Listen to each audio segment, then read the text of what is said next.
Welcome to the Dose of Good podcast, where we celebrate good people and organizations working to make the world a better place. It can be easy to get caught up in the bad things going on in the world and forget about the good happening all around us each and every day. I'm your host, Erin, and I want to share these stories with you and give them the attention they deserve.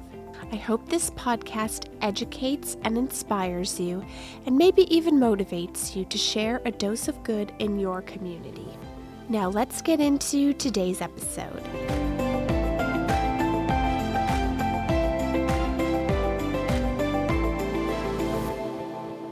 For today's episode, I speak with Jim Carey from Heaven's Kitchen Community Meals Program. And it was fascinating to talk to Jim and learn about the history of this organization, how it's become what it is today, and just to hear about the impact that they're having on the local communities, because they're a small, pretty independent organization and they are having such a significant impact on the issue of food insecurity in local communities. So I hope that you enjoy learning about them, and let's jump right into the episode. Today I'm here with Jim Carey, the director of Heaven's Kitchen Community Meals Program. Thank you for joining me. Thanks for having me, Erin. Happy to be here. So what is Heaven's Kitchen and how does it work? So it's a bit of a story, so I'll please start back at the beginning. So we're part of St. Anne's Parish in Hampstead, and we also have a food pantry that's been around for over 40 years now.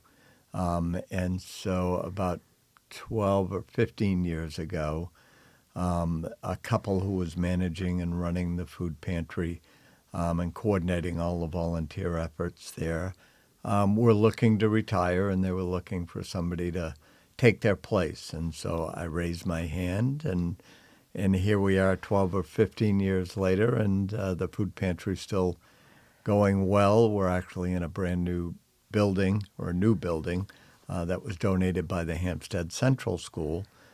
We used to operate originally out of the church basement. Okay. And then we moved a double-wide mobile classroom that was no longer being used from the Central School in Hampstead to our property and set it up, and now that houses our food pantry building. Oh, nice. So I've been doing that, and we did a lot of work with our two local schools, the Central School and the Middle School in Hampstead.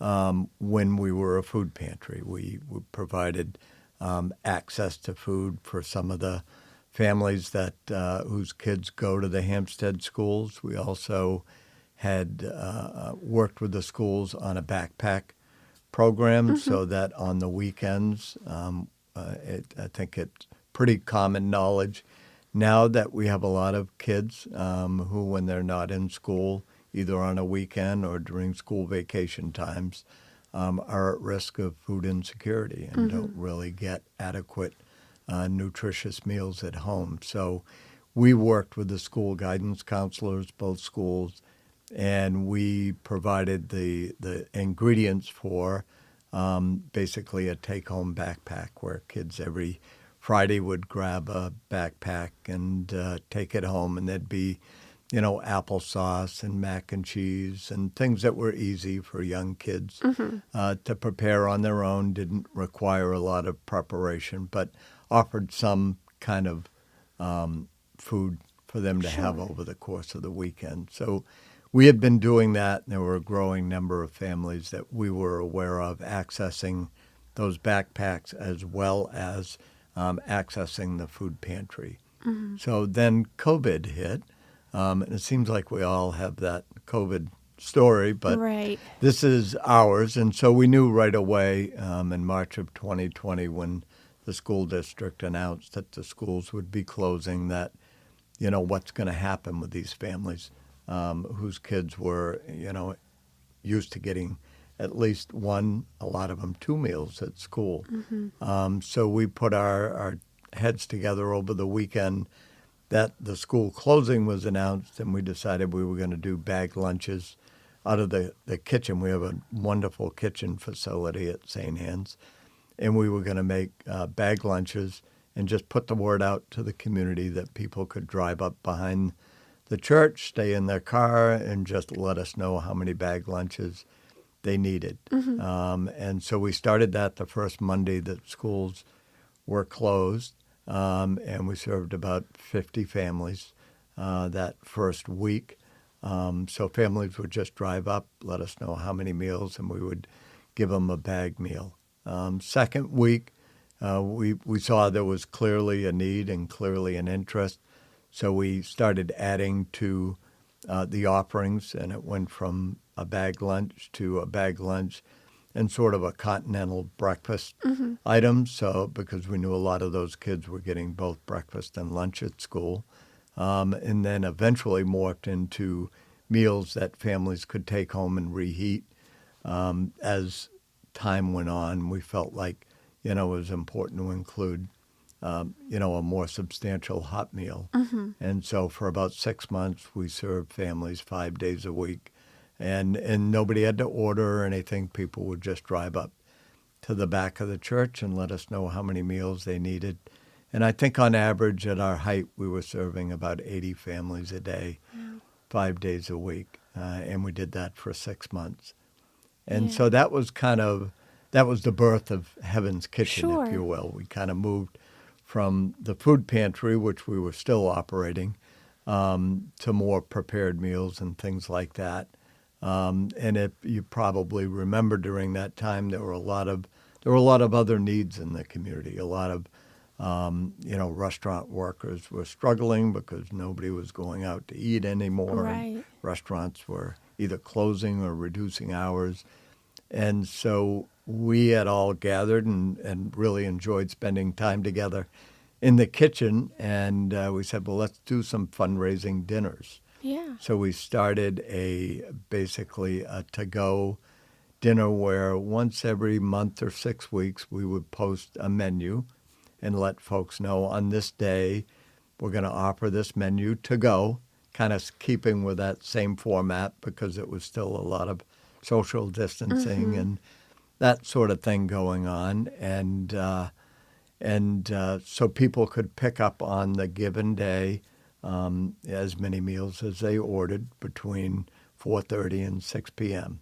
And again, they would use that same path of driving behind the church at St. Anne's, saying, I ordered 4 meals. We'd give them their 4 meals, and we would ask for a donation. We didn't put a fee on the meal, and people were super generous. And so we ended up, raising money for 6 or 8 local family or local restaurants. And I think our smallest donation to an area restaurant was about $4,000, and the largest was about $8,000. That's great. And that money went right to the employees of those restaurants who were most impacted by social distancing and the pandemic and weren't really making a living wage. So then we had an incident in Hampstead where a condo unit, there were 4 condos in this complex, had a major fire and all 4 families were displaced, which was tragic for those families. Fortunately, everybody got out, but they all had to leave their home immediately. So we did our next dinner for that group of people and then split the money between the 4 families.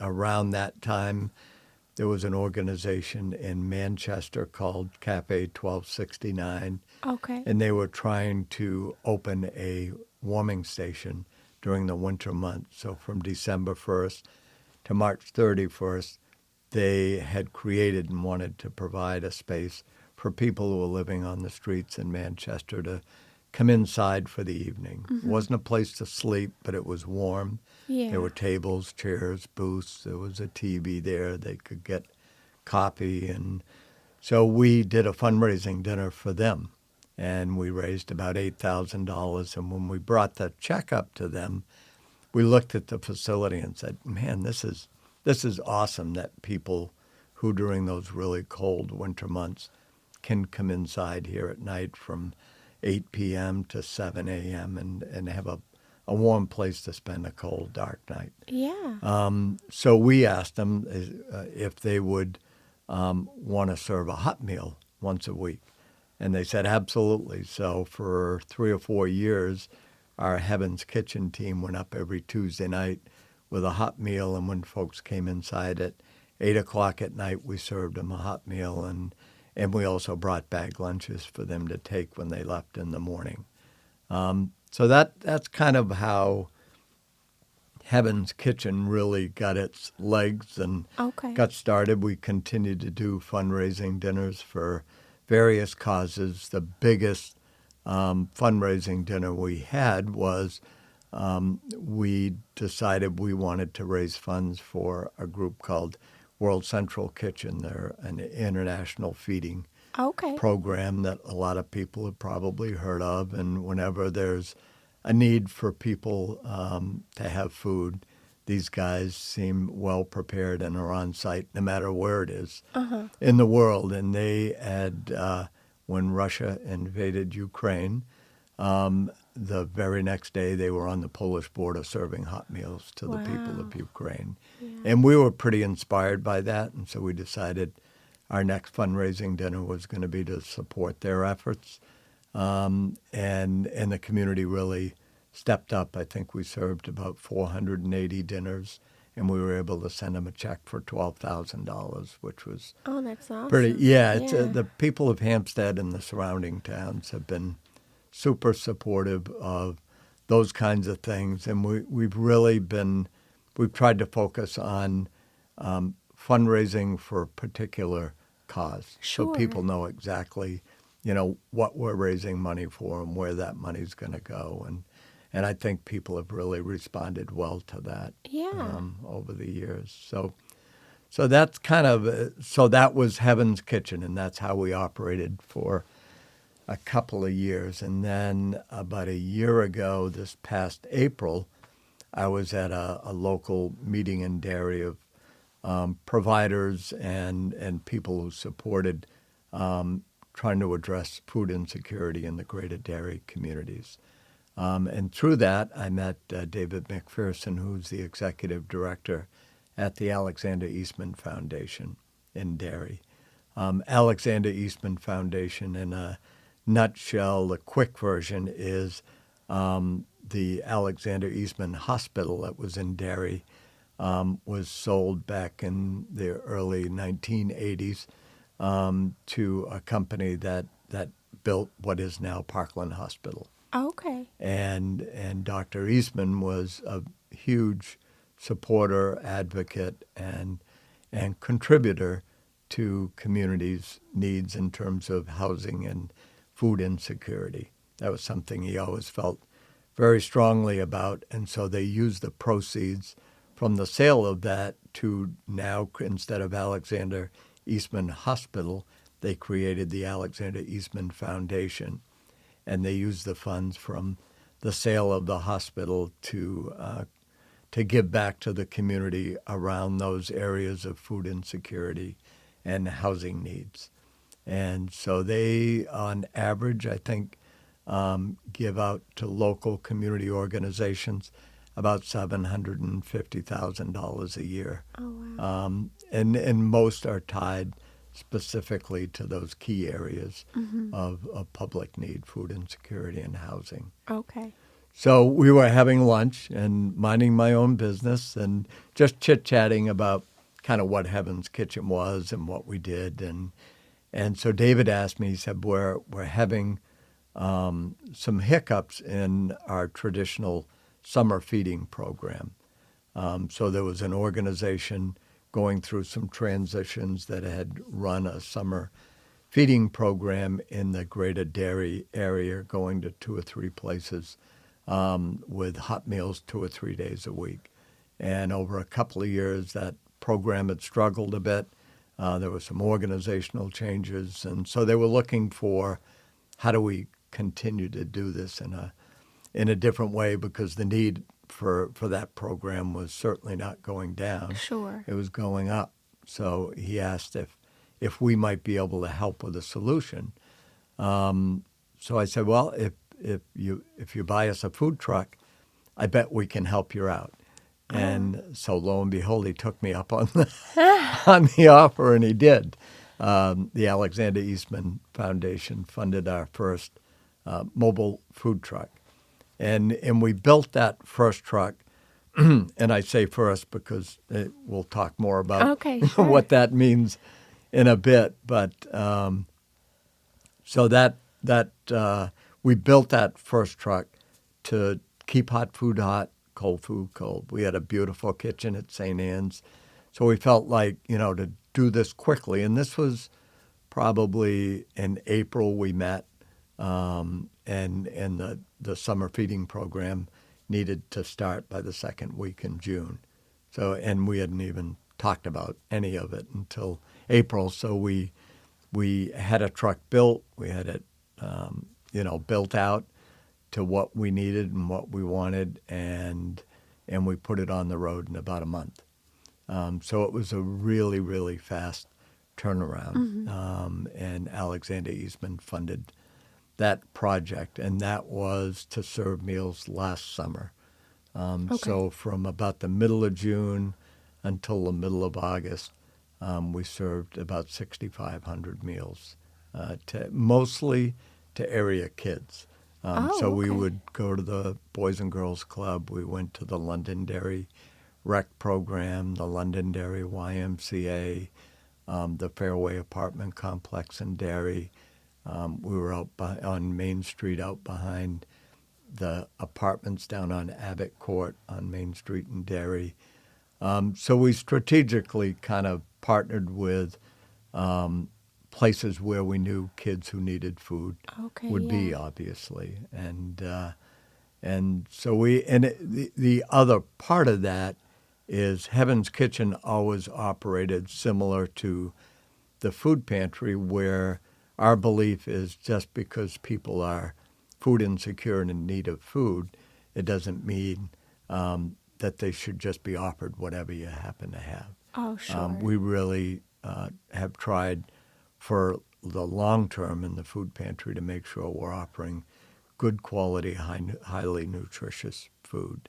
And when we started Heaven's Kitchen, we took that same kind of motto along with us, is that we want to provide food to those who need it.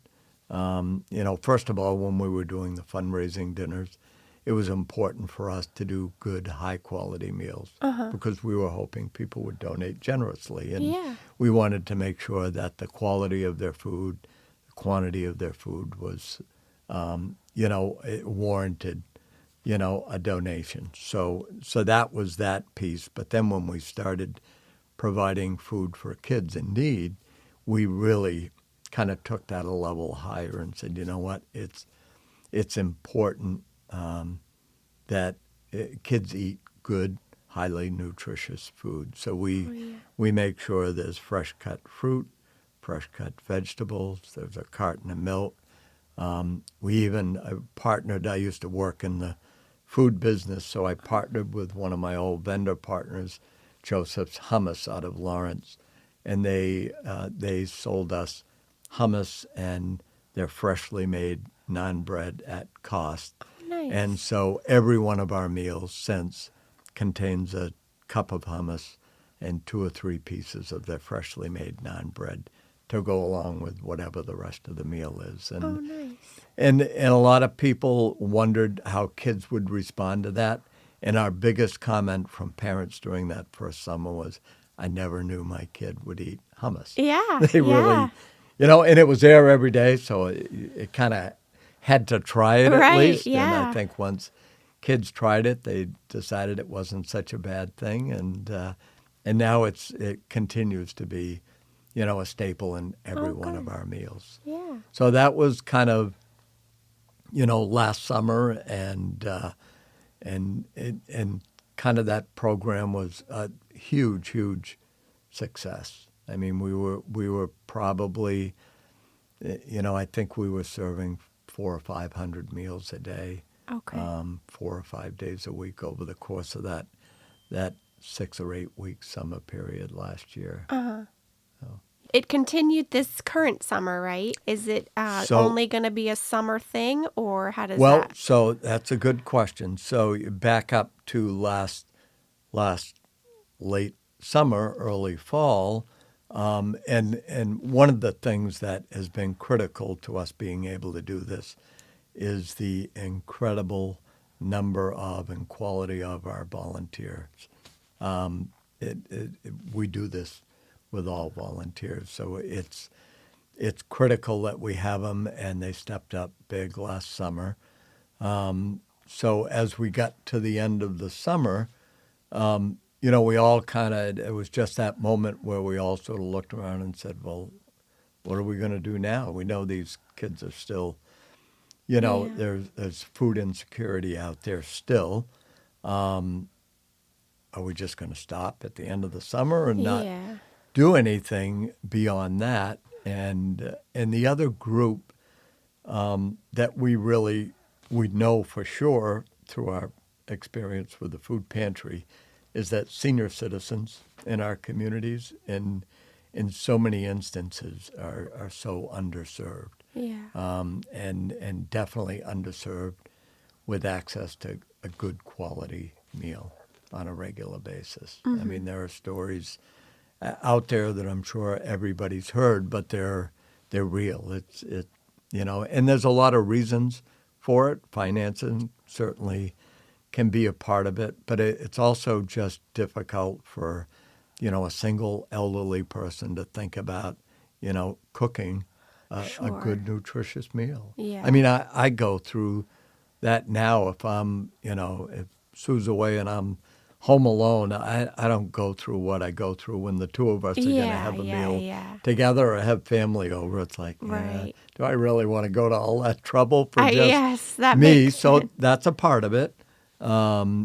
Plus just the ability and the facilities to do that sort of thing. So we knew that was another population in addition to school-age children that were definitely underserved and needed something. Mm-hmm. And so we decided that we were going to write another grant to extend or to really restart our program with a fall-winter Oh, meal. okay.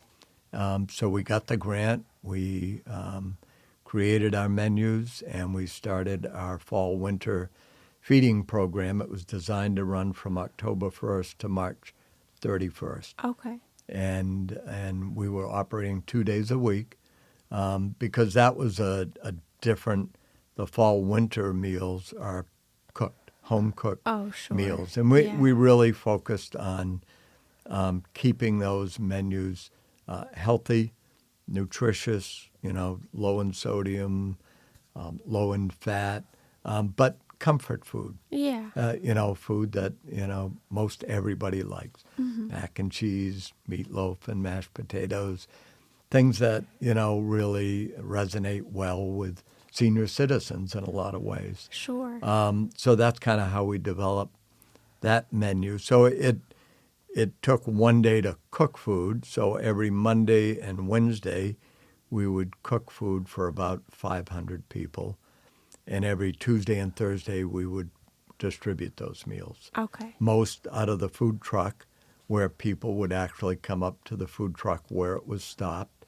And I'll talk about that route as well, and get a hot meal. Okay. And we also pre-packed meals that were refrigerated, designed to be reheated, Oh, nice. that we continued to deliver to places like the Boys and Girls Club, Marion Garrish Center in Derry, the Upper Room in Derry, Head Start. Again, kind of focusing on those. Marion Garrish serves a lot of seniors, Right. Upper Room seniors and kids. Yep. Head Start, obviously designed, mostly for kids. Boys Yeah. and Girls Club, they do an incredible job there at keeping families engaged and involved both in their school year program and their summer program. So it was really a great resource for the kids at places like that. Yeah. So we we operated that program starting October 1st. We were out on the road. So the food truck makes 5 stops a day. We go to Emerson Village in Hampstead.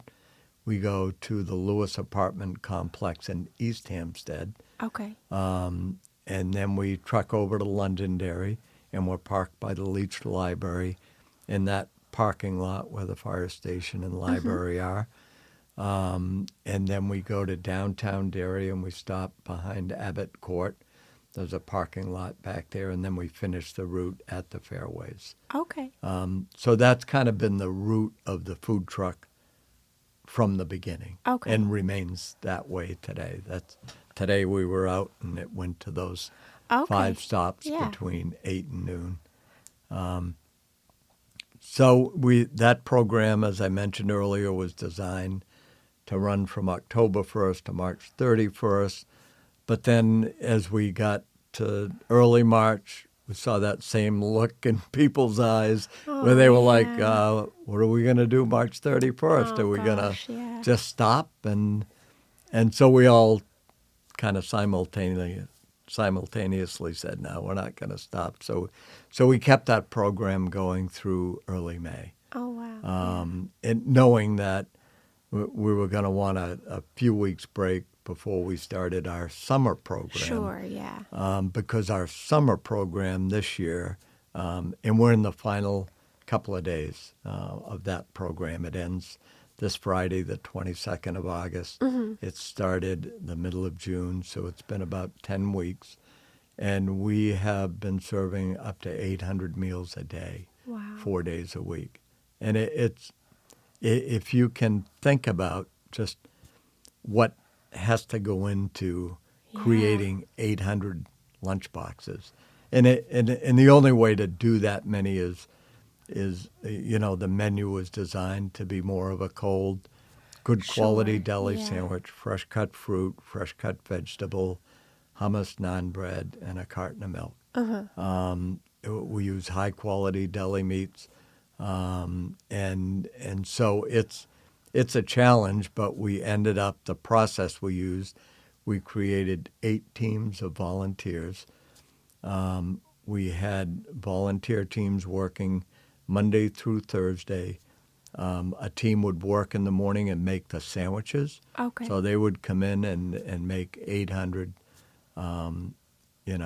tuna wraps, for instance. Must take a good amount of people to do all that. It's unbelievable. Yeah. But I'll tell you, as the summer went on and as the teams really came together, so it was, and people joined a team based on their availability. So it was so much fun watching each of these teams kind of develop its own identity, kind of their own way of doing things. We didn't set a lot of rules other than those around food safety. Sure. We kind of allowed teams. Every team had a team leader who graciously agreed to, at least try to corral the group a little bit Sure. and give direction. And they did an incredible job with it. But each morning team would come in and they would make however many sandwiches were needed that day. And again, for most of the summer, that number was between 700 and 850 a day. Wow. So it's no small task. Yeah. So they would come in and do that, put them in bins, put them in the refrigerator. The afternoon team would come in, take those sandwiches, get out the milk, the hummus cups, the naan bread, the fruit, fresh cut fruit and vegetable, and they would pack 800 box meals.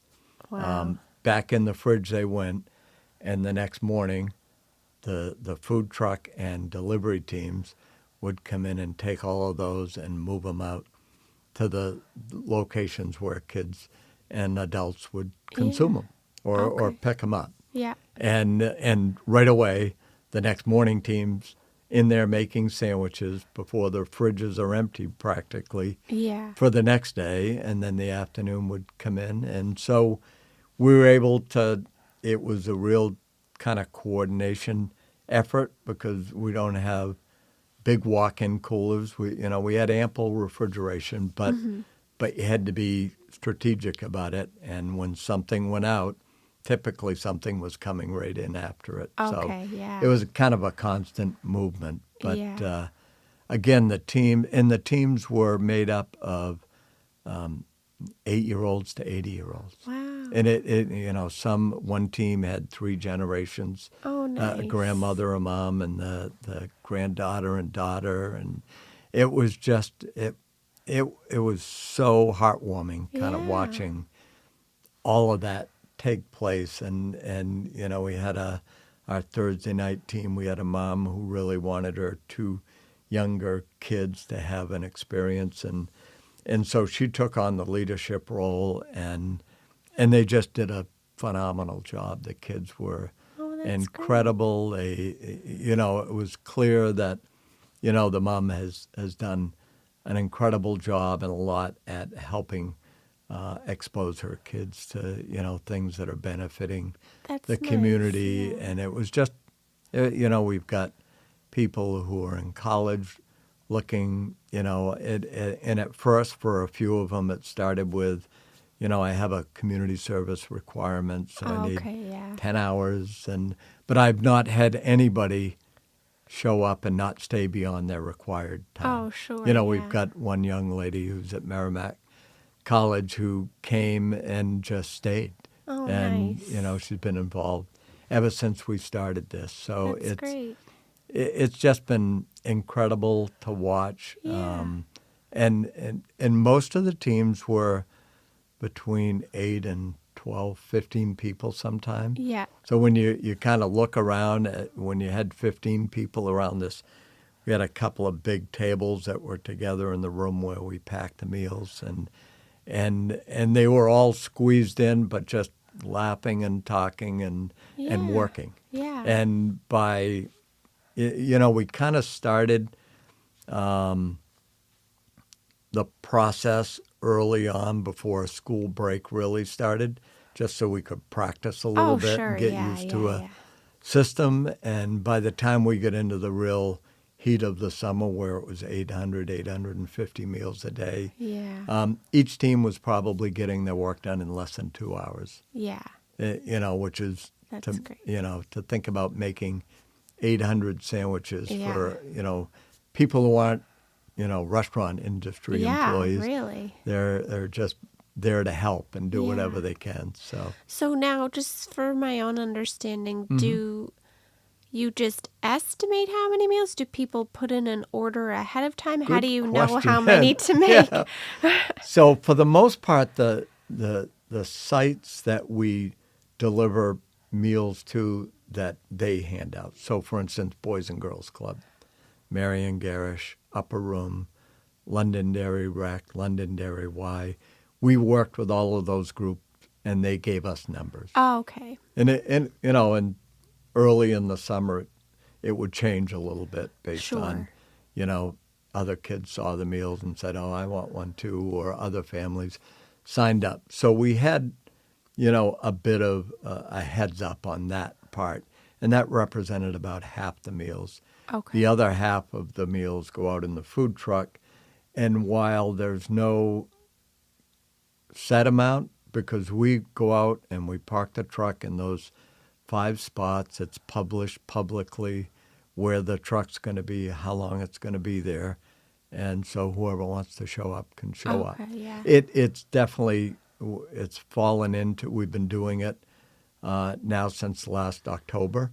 And so that part of it has sort of fallen into a pretty good, predictable number, but we Yeah. still never know. Right. Like we might go to one, an average number of meals at one stop might be around 50 meals or so. And last week at that same place, it was 78 meals. Okay, yeah. So there are some of those days, but then it might be a little lower. So we go out prepared with, what we believe we're going to need. Yeah. And most of the time we're in pretty good shape with Oh, that. that's good. Yeah, we've been lucky. So is the plan to continue it again this October? Yes. Okay. Yep. So You mentioned a little bit about funding. You get grants, you can also get donations. Yep. And then do so are you still holding fundraising events or anything like So that? I'm really glad you asked that question because we so we have kind of resisted becoming I guess for lack of a better word, a full-fledged nonprofit Okay, like a 501c3 organization. type of. We are that just Oh, because okay. of the food pantry. Oh, okay. We've always had that 501c3 Okay. designation, and but our it's kind of interesting. We're a ministry as well Right. as a nonprofit Sure. serving the community, and so for us, on a very personal level, our goal every day is to try to get meals into the hands of people who need it. Period. Right. That's really all we want to do. Yeah. And so it kind of talking through all that, it takes a lot just to do that. Right. And it's not that we've done a few formal fundraising kinds of events. We hosted an Italian dinner at the church last winter, very well attended. It was an awesome time. We had a lot of fun doing it, but those kinds of things are a lot of people look and say, wow, you could just do more of those kinds of things and really, help raise funds. But they're a lot of work. And Right. in a lot of organizations that are, more of a well-established, full nonprofit Right. group with a board of directors, Sure. executive director, maybe a fundraising person, and other folks. Those people put a lot of work and time and effort Right. into kind of Because they those. have designated people to They organize do. those things. Yep, Yeah. and Yeah. and you can't really do that stuff at a high quality unless you have that Right. sort of thing. Right. Right. So we've sort of have resisted some Sure. of that. Yeah. But what I will say about that is that, and I would challenge anybody to, I think the value that is realized from our program is unmatched in terms of if somebody's looking to donate, whether it be an individual or an organization, if somebody says, I want my money to go to help feed people who need food, I think they could look at our program and say, absolutely 100%. Yeah. Yeah. I know where my money's going. And I Right. know that the majority of what's being spent. So our meals, on average, cost about $6.20, Okay. and that's everything included. That's our Yeah. trucks, our gas for the trucks, the maintenance for the trucks, paying for the lights and the Yeah. heat Yeah. Yeah. and the facility that we use. But beyond that, it's the I just we spent a few days up in Maine this past weekend, kind of the end of the summer. Sure. Sue's Yeah. a school teacher, and she's headed back to school next week, so it's it's a tough time around the house. Yes. My husband's a End of a teacher, and long he day. started back today, so I Oh boy, yep. So understand. you know the pace, and Yes. Yes. Yes. so we spent some time up in Maine for 3 or 4 days. I grew up there. We love it up there.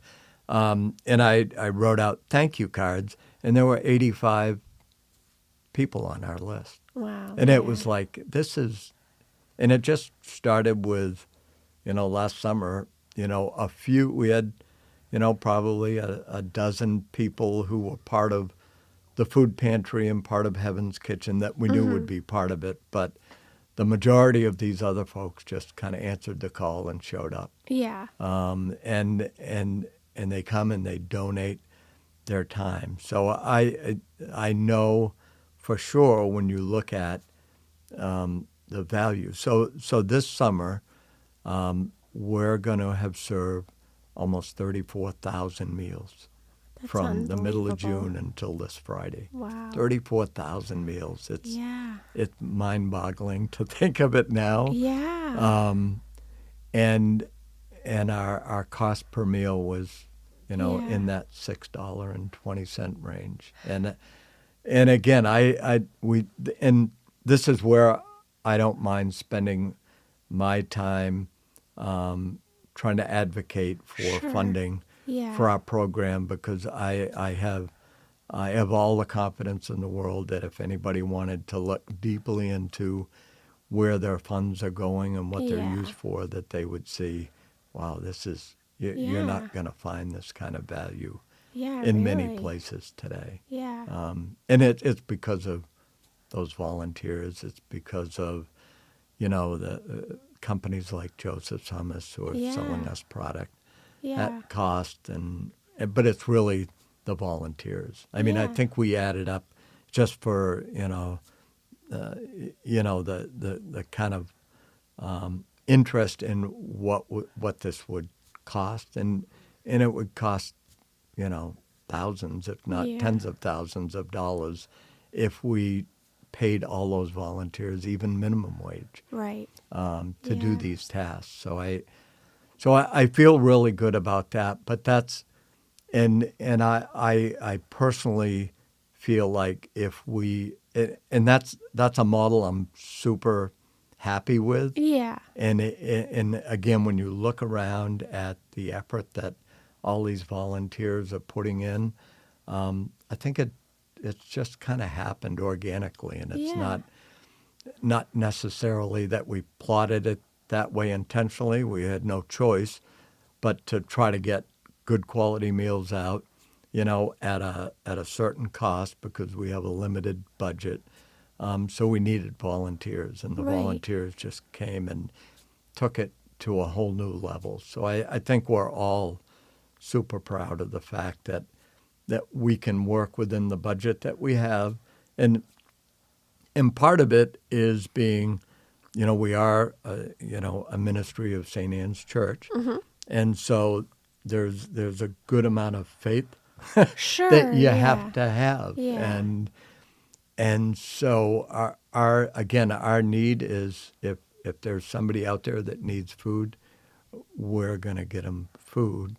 And and and then we'll figure out the rest. Yeah. Yeah. And Yeah. I Yeah. know to a lot of people that may sound kind of Pollyannish and No, like, that makes sense. I hope that works out for Yeah. you. Yeah. Yeah. And so far it has. I can't say it always will, but I trust that it always will. Yeah. And I think we've tried to, kind of work within what we have, but our goal is still, if there's another 100 people out there in need of a meal, we're going to find a way to get it to them, Right. Yeah. and trust that our volunteers and our community and our, other partners are going to help Yeah. get us Yeah. there, because a lot of, and there's an incredible network of organizations in the London dairy communities that That's are great. out there doing amazing work. The Yes. Upper Room, Marion Garish. Yeah. Boys and Girls Club had well over 350 kids a day Oh in their my summer gosh. program Wow. this year. And That's and they were always doing cool things and yeah. interesting things, and it's like, God, think about, the stress that took off all of those families Right. that found a good quality, caring community right in Derry, where they're open. I think the first they open at like 6:30 or 7 in the Wow. morning, and pickup is like by 7 at night. Oh my goodness. So Yeah. it's like it's just amazing that Yeah, there's definitely. that kind of resource Yeah. in our community. Marion Garish does incredible work, and just is really a beacon for the community. A lot of senior citizens really depend on Yeah. the multitude of programs they run there. The Upper Mhm. Room same thing. We did a meal, Heaven's Kitchen. They upper room this past year, and they do it every year. They host I think it's 6 or 8 week program for teen parents, Okay. and we partnered with an organization, Salem Area Women's Club, who wanted to get involved in that program and help the upper room and kind of supporting those families. Uh-huh. And we had done a lot of work with the Salem Area Women's Club, so they called and said, one of the things we think would be cool is if, once a month they could have a hot meal Yeah. for their meetings. Would you guys be willing to do it? We said, absolutely. So we went Nice. over every Wednesday for 6 or 8 weeks with a hot meal. We ended up expanding that into where we bought all the family's crock pots and a cookbook, and we Oh, fashioned that's our meal nice. around crock pot recipes. Yeah. So it really helped, those teen parents. We're talking 15, 16, Yeah. 17, 18-year-old kids. So, to have a crock pot, a recipe book, and something easy to make while Yeah. you're trying to raise a child, Right. I think was huge. Yeah, And that sounds but great. that's the kind of program that, the upper room Yeah. offers and support. So Yeah, they're there's, actually scheduled to be on in a couple weeks, so I'm excited to talk to them yeah, because you'll love there's a talking to bunch of Brenda. people who recommended them. Oh, So yeah, for yeah, sure. yeah. Yep.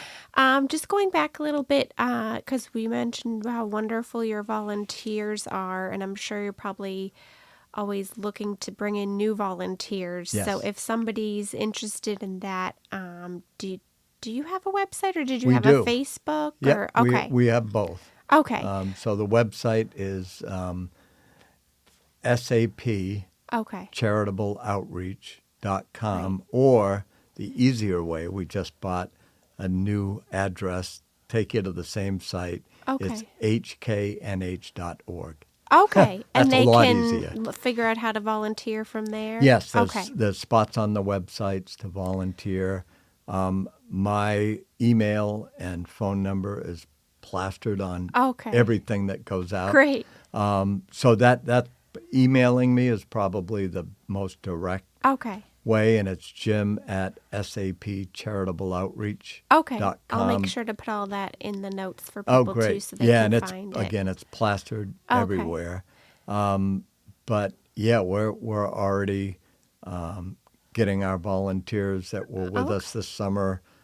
Some won't be able to do it in Sure. the fall, winter, but a lot of them have already said. The whole Monday afternoon team said, Oh, "Don't nice. put anybody else on Monday afternoon. We got it covered." Oh, So, that's great. so a lot of those folks will help, but we're going to need some other folks involved, Okay. and also the food pantry. We're now open 4 times a week. Okay. For a long time, we were 1 time a week. It was Thursday from 9:30 to noon. Okay. Now we're also open Tuesday evening from 5 to 6:30, Thursday evening 5 to 6:30, and Saturday morning from 8 to 9:30. Okay. And those 3 times have really grown over the last couple of years since we started expanding our hours, because a lot of the folks who need the food pantry are working. Yeah. So they can't necessarily come, Monday through Friday during the day. So we Sure. thought it was important. They're working, but they still don't make enough money Yeah.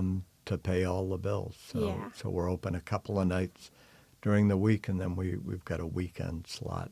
Okay. So we hope we're accommodating everybody. Yeah.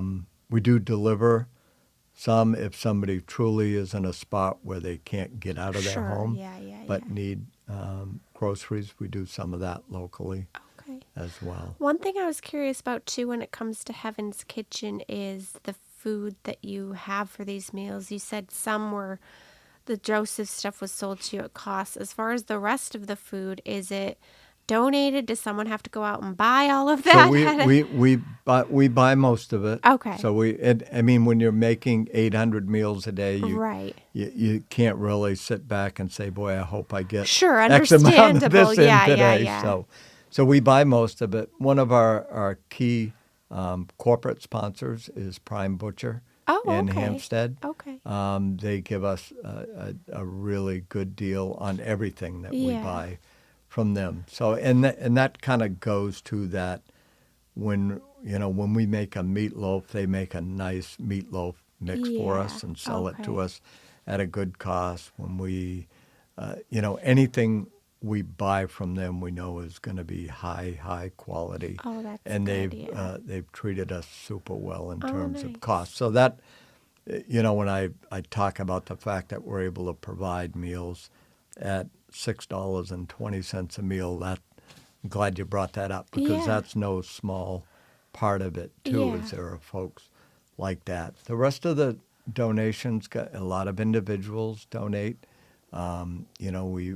We do reach out and apply for grants when they make sense and they sort of fit Mm-hmm. what we're doing, and we've been Sure. pretty successful with that. But our hope is that we can secure a steady pipeline of funding so that we can continue this program on a year-round basis. Yeah. And we kind of take that, like right now we're going to stop on Friday, September 22nd, and it'll be October 7th when we start our fall-winter program. Okay. So it gives us a little Sure. breather and a chance to kind of Understandable. catch our breath and do planning for the next season. And Yeah. we'll do the same thing next spring. We'll run the fall winter program right through late April, early May, take a few weeks off, and then mid-June start up, and then mid-June the summer kid programs are up and running, so that Yeah. kind of adds to that as well. Okay. Great. Is there anything that we didn't talk about with Heaven's Kitchen that you'd like to make sure we address? Boy, we talked about a lot. We did, yes. I not real. I just if anybody's looking for opportunities to volunteer, anybody wants your kids or your family to be, part of one of our teams or to be one of our teams, it's incredibly rewarding. It's predictable. For most people, it's that one time a week. Mm-hmm. I'm on the Wednesday afternoon team. That means from 3 to 4:30 or 5. That's where I'm going to be, and that's kind of it. So Okay. it's a real easy process to get involved. You're going to meet some super people. We invite our volunteers too to come out on the food truck, Oh, and nice. kind of see Yeah. the results of What they've done. their hard Yeah. efforts and all of that, because we think there's a lot of value in that as well. And I think that's if maybe there's one other thing I didn't talk about that's probably one of the most important parts is that there's no question in our mind that the folks who are receiving the meals that we bring out to the community are in need of those meals. Yeah. It's and I can't tell you how appreciative folks are. Yeah. And we have a little donation box in the food truck, and we don't put it out or anything like that. And our expectation is certainly not that people who are getting meals, Right. would pay us for that. Right. We never ask for it, but there's a number of people who will crumple up a couple of $1 bills and slip it in your hand as you give them a meal, Yeah. and it's just they do what they can, but they are and they take care of each other. I think the other piece of this that I would share, and it's kind of it happens in almost every location, but out behind Abbott Court, I think more so than any other, because we're right behind the apartment complex where a lot of the folks live, Yeah. and it's incredible to watch and see, especially this winter on the really cold, windy, snowy days. People will come out and stand behind the truck for 20 minutes and say, "I need one meal." Yeah. And so I encourage people to kind of keep that in mind, is that folks that are coming out for a meal are they're coming out for a reason, Right. and there's a real need there. But the piece that kind of happened, and we observed it, and it was incredible to watch, that we didn't really expect is the community. Like there might be a day that somebody who's there every day is not there, and all of a sudden you hear people saying, "Hey, have you seen so and so? He's not down here today." Oh, I talked to him. He's not feeling well, so I'm going to pick up his meal and Oh, I'm going to drop it nice. off. Yeah. And to see those kinds of interactions, Yeah. I really I think there's so much more beyond our mission of just delivering food that this process brings, because in each location, as I was saying earlier, it's pretty much the same people. Mm-hmm. There might be some new people showing up. Either they hadn't heard about it, or they just moved into the area, or they're living in their car and they heard that we were at this site, Yeah. and so they come over to that site. But at all of these locations, you hear that similar sort of community and folks looking out for, taking care of each other Yeah. within their own little group. And Yeah, then they that's all go about nice. their own way, and they all go back to their, apartments. But Yeah. that's a really great outcome from this that we probably didn't expect, and it kind of took us by surprise. It's like, wow, this is really. I'm glad that we've created an environment where these folks can at least come out of their building and be together, if only for a Yeah. half an hour, and chit chat and just check in and make sure everybody's doing okay. Because for a lot of these folks, they may not have family around, they may not have, and something seriously could be wrong. But Yeah. what you find is that they're all kind of, looking out for each other. So that's been awesome. Yeah, that's great to Yeah. hear. Well, then I just have two last questions that I ask everybody that comes on the show. Okay. The first is kind of to spread the love amongst nonprofits. So, which nonprofit do you think we should have on the show next? Oh boy. Well, you said you're going to have Upper Room. Yes. So that's definitely. Have you had Boys and Girls Club? No. Jen at Boys and Girls Club would Okay. be Of Derry, right? of Derry. Okay, yeah. Yep. They would be great to have, because Okay. they're a treasured community resource, and I can't tell you the impact. And they'll start so they're on a week-long break. They just finished 380 something kids, 12 hours a That's day, 5 days a amazing. week Yeah. for 8 weeks, and now they get this week off, and next week they start their fall-winter program. Oh, my goodness. And it won't yeah. be, I don't think it's quite that many kids, but it's a lot of kids Yeah. that have a Yeah. place to go after school. So and they do some incredible things there. So she's somebody, Jen, there I would definitely recommend. Sarah at Marianne Garish. Okay. Have you had her? No. She is the superstar of superstars, in my Okay. opinion. Yeah. She just is so well connected and good intended and interested and involved with all that's going on in area communities, not just her organization. So those are Yeah, those would be some great ones I'll add a to the couple list. that you definitely would add to your list. Yeah, and I may thank come you. up with others, so I'll text That's you. okay. Yeah. Let you Yeah, know. share as many as you can is great. And then the last question is, what does kindness mean to you? And can you share an example of kindness that you've either experienced or witnessed? Oh, boy. That's a great question.